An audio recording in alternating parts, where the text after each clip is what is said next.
పుల్లని పుల్లట్టు పంటి కంటగానే, ఓ సారీ, పుల్లట్టు కాదండి, తెల్లట్టు అనొచ్చు. లేకపోతే మేమైతే లావట్టు అంటాం, అంటే మందంగా పోసుకుంటాం కాబట్టి మా అత్తగారు లావట్టు అని అనేవాళ్ళు. మేము కూడా అదే కంటిన్యూ చేస్తున్నాం అనమాట.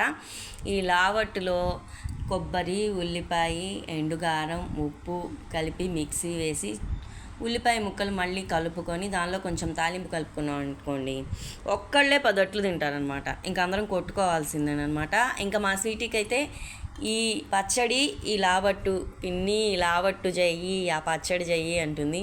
అది మొత్తం ఒక్కతే తినేస్తుందండి. ఈలోపే అది లేచేలోపే మేము మొత్తం తినేసేయాలి, ఆమె కొంచెం ఉంచాలి, లేదంటే మొత్తం నాకే అంటుంది.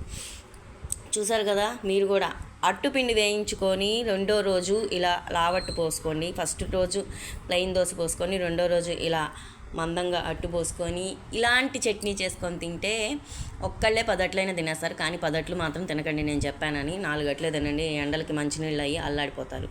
సో ఇదండి ఈరోజు మా ఇంట్లో టిఫిన్. మరి మీ ఇంట్లో ఏం టిఫినో కింద కామెంట్ బాక్స్లో కామెంట్ చేయండి. మరో వీడియోతో మీ ముందుకు వచ్చే వరకు సెలవు. నమస్కారం. స్టే ట్యూన్ టు కబనాలిందు ఛానల్. Thank you.